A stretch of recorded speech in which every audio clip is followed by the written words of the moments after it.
Bueno, buenas tardes, buenos días, de acuerdo a la hora que estén observando este video, esta introducción a la unidad. Estamos ya transitando lo que sería el punto 4 de la unidad 2, es lo que tiene que ver con gobierno y sus definiciones. Ya hemos visto un poco, haciendo un recorrido rápido, hemos visto qué es la política, hemos pensado cómo se conoce la política, cómo funciona. Y en esta metáfora del colectivo vamos a tratar de pensar un poquito o de anticipar algunos puntos respecto de lo que sería la dirección del colectivo, ¿no? El chofer, si queremos personificarlo. Para analizar esta unidad vamos a hacer uso de los textos de Vallés, de Orlandi, de Borja, de Sánchez Agesta. Hay bastante literatura y sobre todo hay textos mucho más actuales a los que recurrir, así que hay una bibliografía de base, pero los invitamos a abundar en los textos que pueden llevarlos o un poco profundizar este tema. La idea de gobierno, tal como dice Orlandi, no es una novedad en el pensamiento y en la teoría política. En todo caso es uno de sus elementos más antiguos, ¿no? La idea de gobierno es aquella que designa el centro o el elemento, el momento central del ejercicio del poder en una sociedad. Para pensar en esta idea de poder y en esta idea de gobierno, hay algunos elementos que tenemos que tener en cuenta y que yo sugiero como punto de partida. En primer lugar, que lo político, tal como hemos visto, es una idea, un concepto, una noción que excede la simplificación de su pensamiento. Vamos a traducir esto, es decir, lo político no es solamente el momento del gobierno de una sociedad o los funcionarios que ejercen ese gobierno. Sin embargo, para hablar de política en las sociedades actuales, en las sociedades modernas, tenemos que pensar en la forma de gobierno. Es decir, no hay otra forma de discutir lo político hoy. Basta prender la televisión para ver cómo la idea de gobierno está presente en todos los órdenes de la vida en comunidad, por lo menos desde la sociedad moderna, desde el triunfo del liberalismo y desde de alguna manera la caída del absolutismo.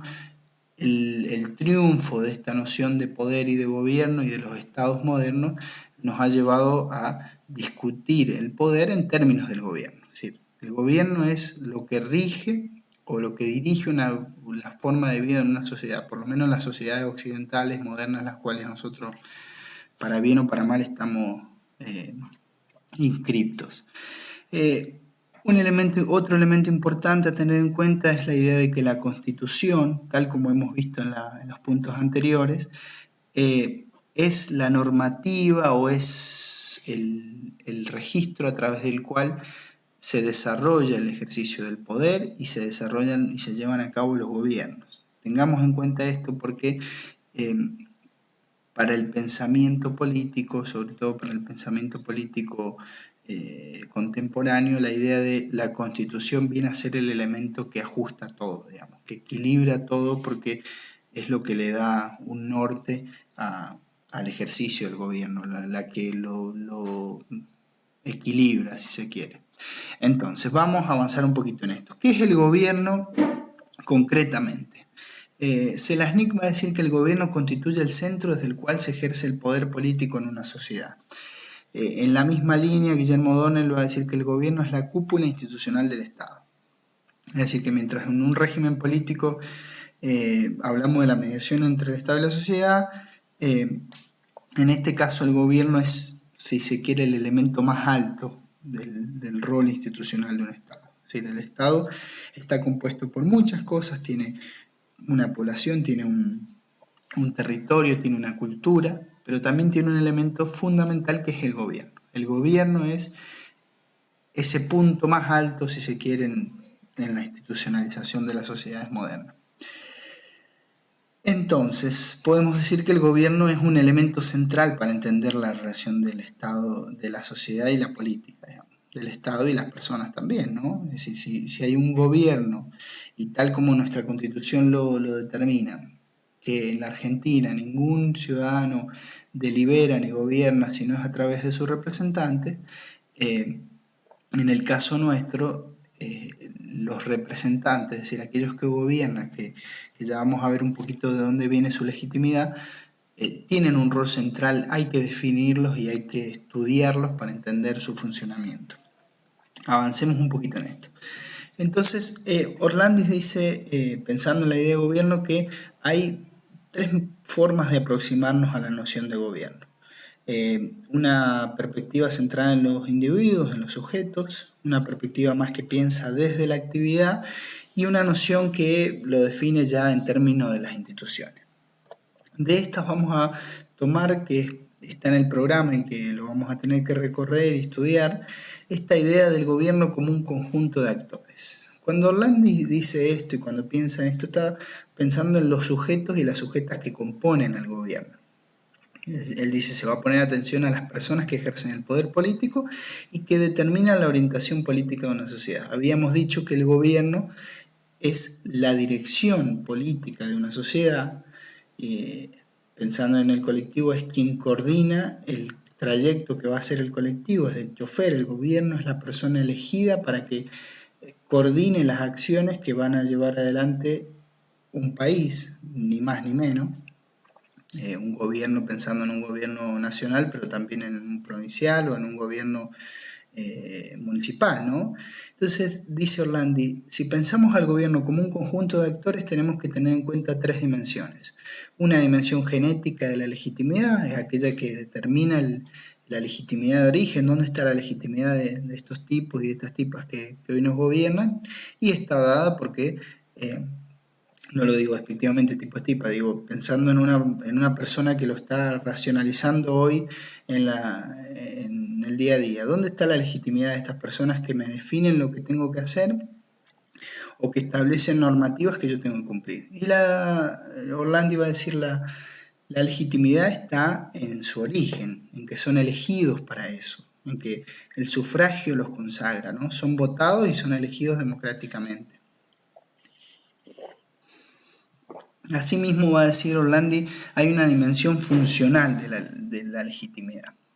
Es decir, que si el gobierno, además de ser elegido democráticamente, realiza sus acciones de manera efectiva, también tiene una legitimidad. Si es eficiente en lo que realiza, es legítimo.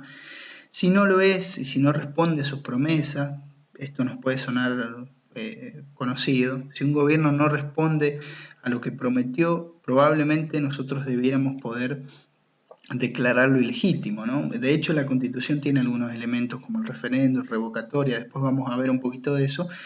Sin embargo, bueno, no es lo que nos toca en este momento, pero sí hay que saberlo y hay que decirlo. Y hay, por último, una dimensión legal, que es la racional, que es lo que hemos dicho recién, la Constitución, ese elemento normativo que rige legalmente a los gobiernos y su funcionamiento.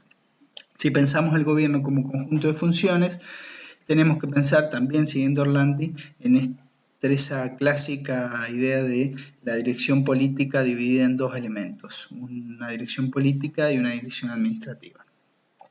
Es decir, que el gobierno tiene, además de los funcionarios políticos que se eligen, tiene toda una burocracia administrativa que es la que se encarga de hacer y de llevar adelante el ejercicio del poder mismo, ¿no? Bueno, para pensar las formas de gobierno, que es un punto importante también de esta unidad, en este pequeño video no vamos a ver todo lo que tenemos en la unidad, por eso los invitamos a leer los textos, pero sí por lo menos rescatamos algunos elementos centrales.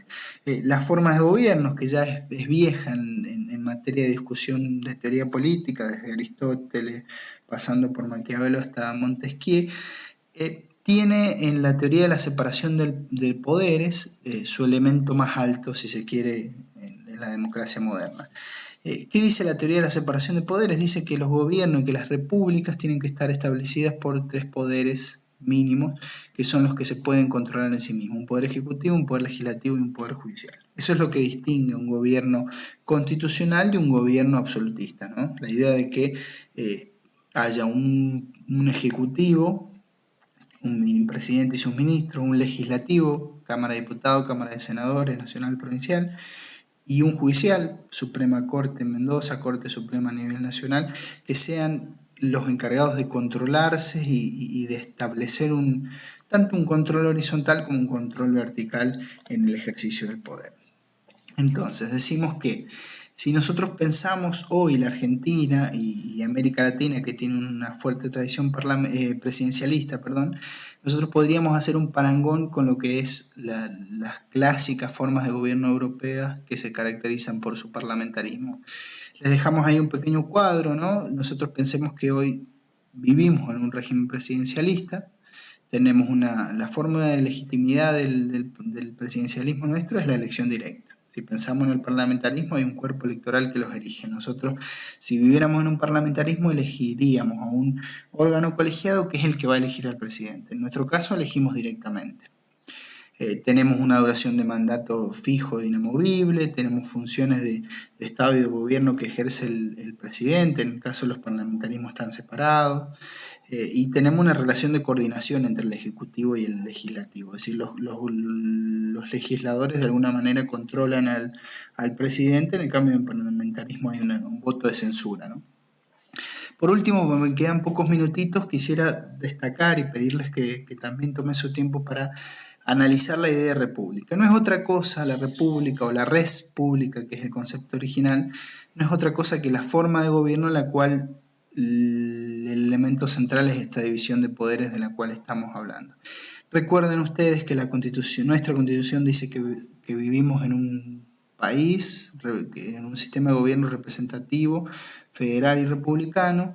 Es importante que repensemos la idea de la república y simplemente vamos a decir 2 o 3 características. En el sistema republicano, lo que hemos dicho, el pueblo elige a sus gobernantes, la representación es de forma legítima porque ha sido consagrada por la elección popular y hay un elemento central que son las leyes que limitan el ejercicio del poder o lo coordinan, lo orientan, ¿no? El constitucionalismo, lo que el liberalismo, tal y como nosotros y como nuestra constitución, no nosotros, pero nuestros antecesores optaron por este tipo de constitución liberal, de alguna manera se pone como el emblema central, la idea de que las leyes son las que estructuran nuestras vidas y en torno a esas tenemos que pensarnos y realizarnos como sociedad.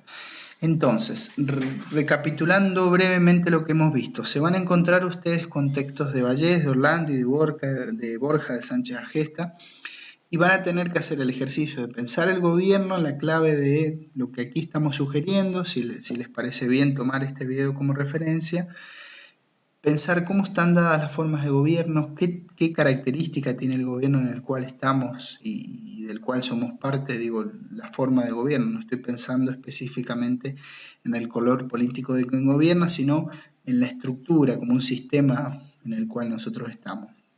Pensar a su vez cuáles son las diferencias y estudiar las diferencias a nivel del orden nacional con lo provincial y así también ligarlo un poco a lo que hemos visto de las constituciones, es decir, pensar que nosotros vivimos en una democracia o en un sistema democrático con un régimen de gobierno republicano, pero que tenemos una impronta presidencialista muy fuerte.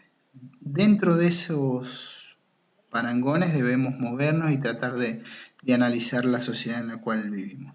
Los invitamos a la lectura y quedamos atentos ante cualquier sugerencia, inquietud que pueda surgir.